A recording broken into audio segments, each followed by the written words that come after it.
Today we have Dr. Thomas Wakefield, a distinguished medical professional and researcher who has significantly contributed to vascular surgery at the James C. Stanley Professor, University of Michigan Medical Center.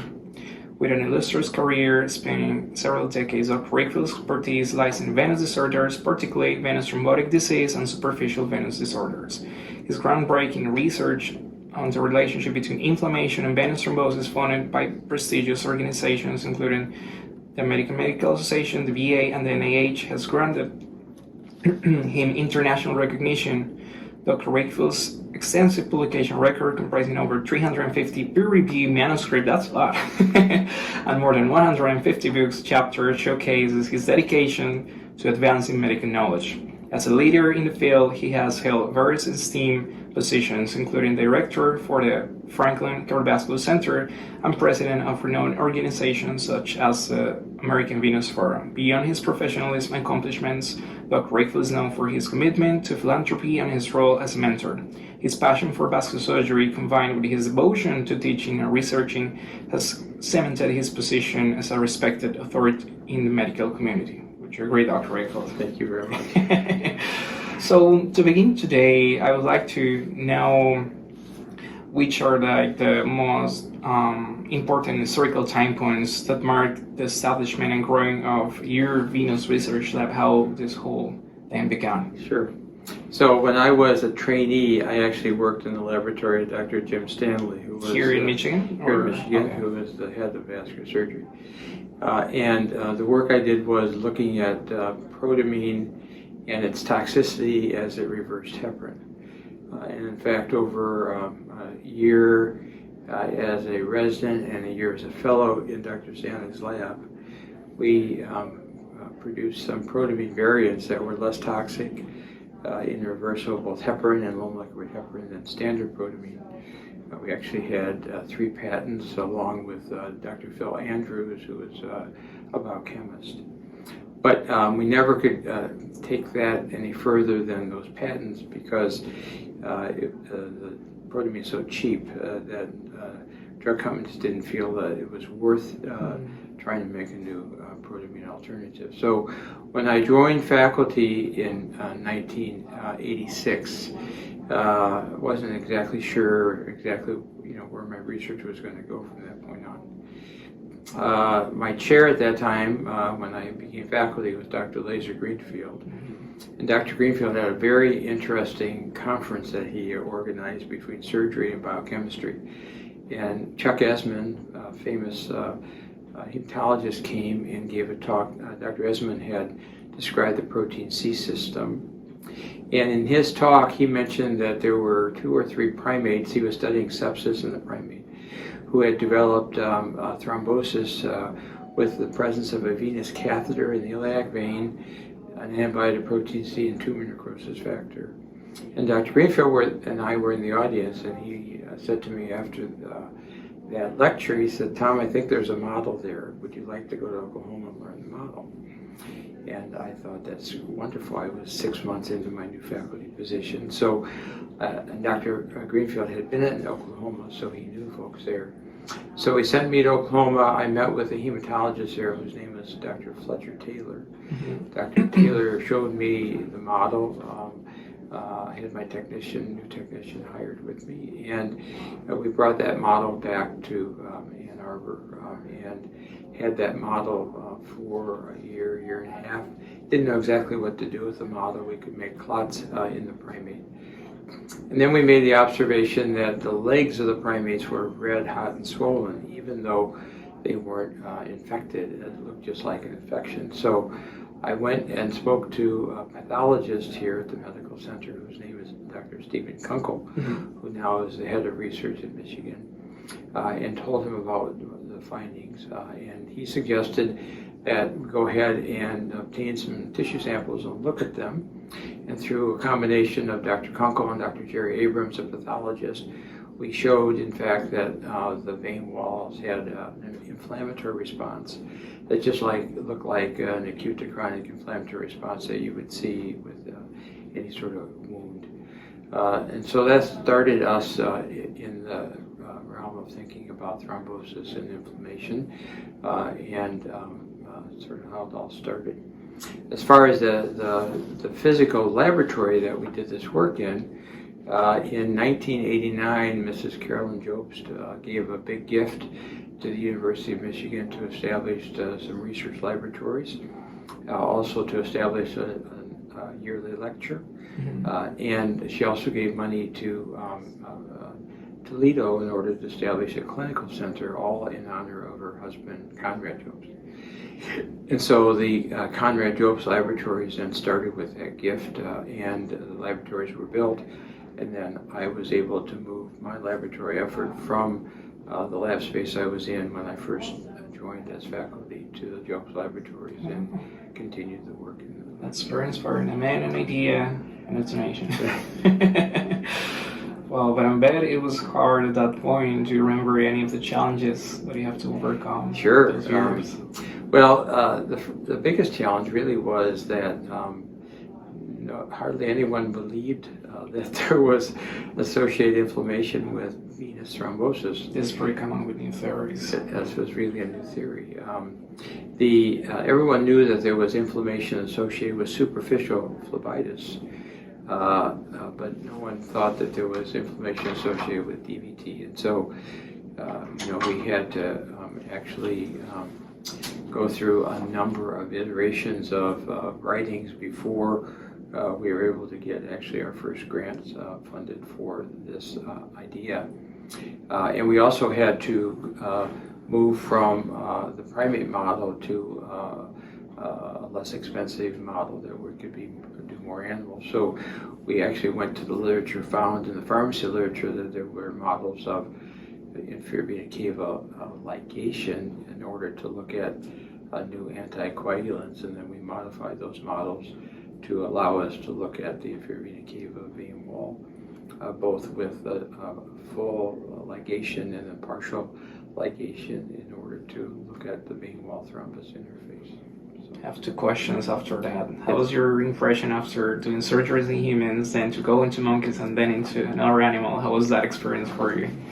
Well, in research, you always want to be able to try to take information and eventually go back to the patient. And so I guess we went in the opposite direction, but we always have sort of said we need to look at something in the rodent first, and once we have something that's close to a clinical application, then move that to a much larger animal.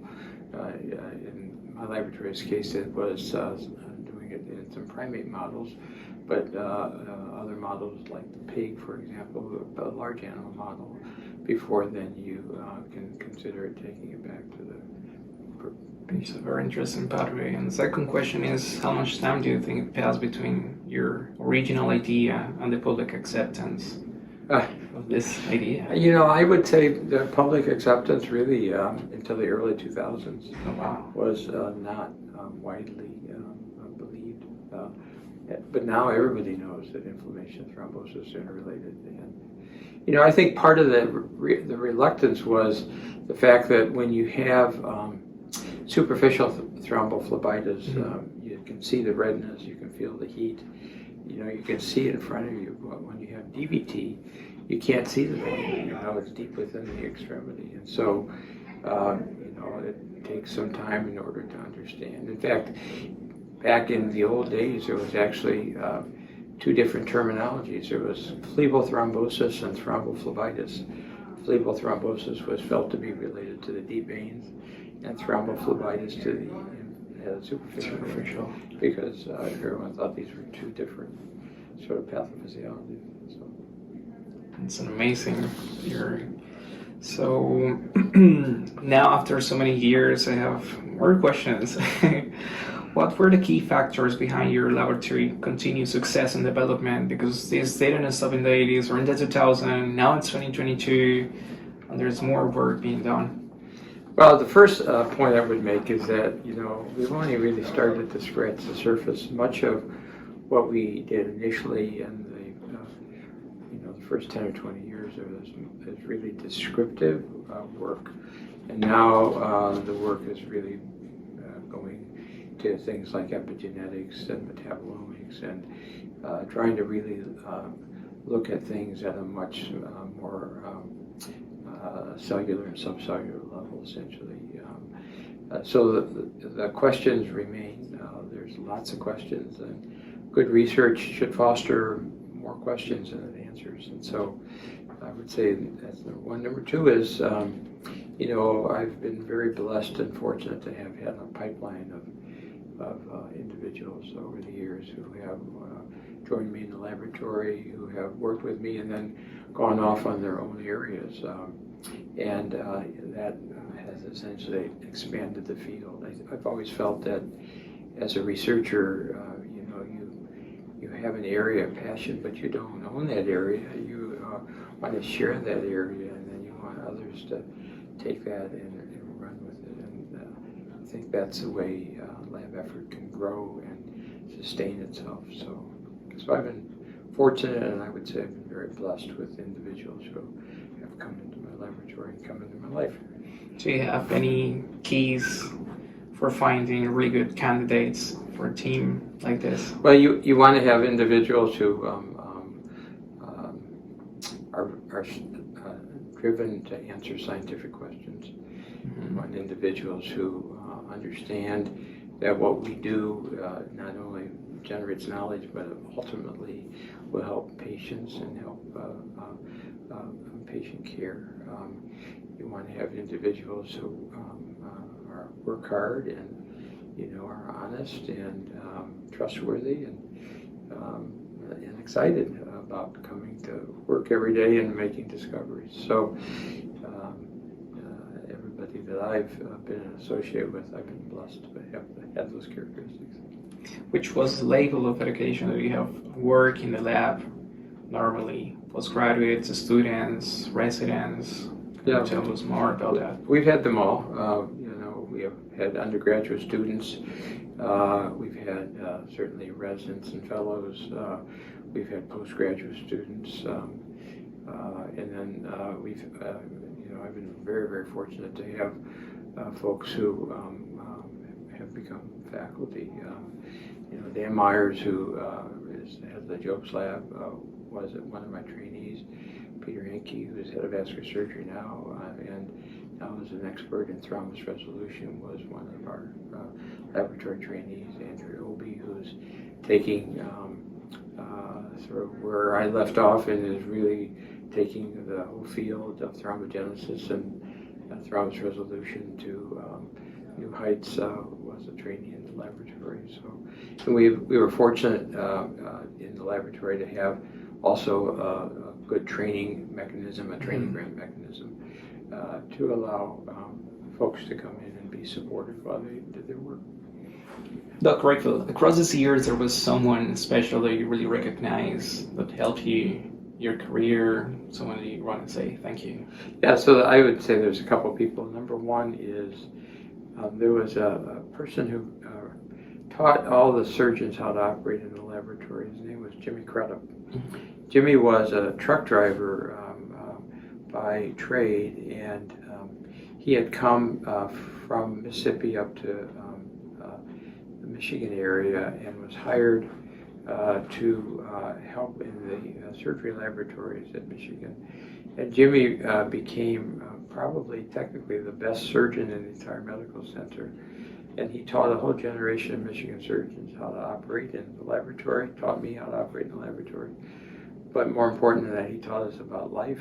Jimmy was just a tremendous individual. And those of us who worked with Jimmy really had a tremendous appreciation of his importance to our formation. The Department of Surgery has an award every year called the Crudup Award based on this, and just this past year, a professorship was named in Jimmy's honor. So wow. Jimmy Crudup is an incredible person. And then I'd like to mention about Shirley Robleski. When I mentioned that we went to Oklahoma to learn about the training, Shirley was the technician who had just joined my laboratory. And then for the next 25 years, Shirley really ran the laboratory. And I would say if it wasn't for Shirley, our lab effort never would have occurred in the way it did. She truly was the glue that was an important part of my laboratory for the 25 years that she worked here. We've also had a number of other individuals in the lab who have worked for many, many, many, many years that I'm grateful for. But those would be two names, I would say. Now, after so many years that you have spent assembling the perfect team, how was to find a perfect successor in this area? Oh, you know, they find themselves. I don't necessarily have to sit and try to find necessarily a successor. I just need to, let people take where they're at and fly. And so I've been happy to be involved in this venous thrombosis team. The team is really making great strides on a daily basis, and fortunately I get to still be part of it, so it's really fun for me. I'm sure all your team feels very blessed to have you around. Well, thank you. So, Dr. Wakefield, we all know that funding is a critical part in research to continue doing these efforts. Could you shed some light on your strategies for securing funding and building partnership with institutions or organizations that you can Yes, well, work that's a with? really important question. I think one of the best things I can say is that you should have a very diverse portfolio, which includes, of course, NIH funding and government funding, or VA funding, DoD funding, something related to the government. Mm-hmm. But in addition to that, you should have both industrial funding and you should have philanthropy. In that way, with a diverse portfolio, if one dries up at a period of time, then you've got others that can help support during that time. Because, there are going to be times when your NIH grants are going to be you're going to be between grants, for example, or you're going to have times when industry funding is going to dry up for a particular reason. So you want to not necessarily have your life have to close because you lose funding, because everything is in one basket, essentially. Yeah. And then I would just emphasize the importance of philanthropy. Philanthropy is really important. It's been very important for me over the years. And philanthropy really allows you to do high-risk, high-reward research that perhaps you can't do otherwise. And so donors to the work are incredibly important. So a mixture of funding from all sources is, I think, the recipe to success. Recommendation. And then about institutions. Yeah. So we all know you have been here in the University of Michigan for a long time, and working in an institution often comes with its own set of opportunities and challenges. Yes. How has your experience collaborating with an institution been, and what advice do you have for researchers looking to establish similar collaborations? Well, you have to realize that the institutions are big, giant conglomerates. Michigan is really big, and so when you have a really big institution, oftentimes they don't move as fast as you necessarily would like them to move. But on the other hand, the research office in the Department of Surgery and the Cardiovascular Center at North Campus, where we're at now, everyone in the offices are trying to help you. They're trying to facilitate. No one is coming to work and saying, how can I stop research from being done? So if you realize that, and you realize everyone's doing their very best for you in order to navigate through a very large organization, you appreciate that. And I think if folks know that you appreciate what they're doing for you, certainly they will go the extra mile to help you. And that's what I have found over the years. So, treat people the way you'd want to be treated. Think about yourself in the position that you're talking to someone who's in a position, and just realize that everyone's trying to pull in the same direction. I think if you do that, you'll be able to thrive in an organization, and then hopefully you'll be able to give back to that organization. Yeah, that's true. What would be your advice for smaller institutions that are beginning with research or they're trying to explore this field now? I would say the one thing that I have seen where folks sort of fail is when they lose focus in an area. So I always have said that if you're passionate about an area, stay focused in that area. You can broaden out and go do other things, but don't get too diffuse. If you got a problem and you identify the problem and you want to fix that problem, then stay focused on that problem. Because as I mentioned at the beginning, good research will usually lead to many, many more questions that need to be answered. So stay focused and don't get too diffuse. That's amazing. Finally, question that everyone has been asking for. How were you able to achieve such a work-life balance with an impressive career like yours? Well, I would say I'm not perfect at all. Work-life balance is hard, and you're very passionate about your work, and you put a lot of your effort and emphasis into it. But it's only part of your life, and the part of your life which is really more important is your family and your friendships.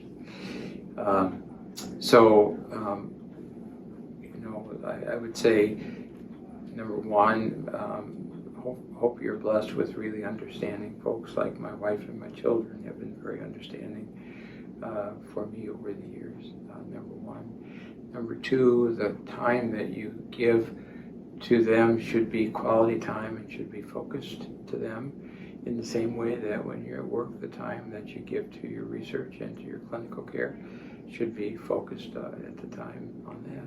So even if the time isn't as great as the amount that you want, make it a really good quality time when you're with your family.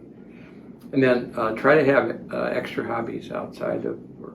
Which ones are your hobbies? So for me, for the last 25 years, I've been able to combine exercise with playing basketball with a group of guys that we play 3 times a week. That is a secret. Monday, Wednesday, Friday at 5:30 in the morning. So oh, wow. That's been great fun for me, and it allows me to, exercise and have an outlet outside of work.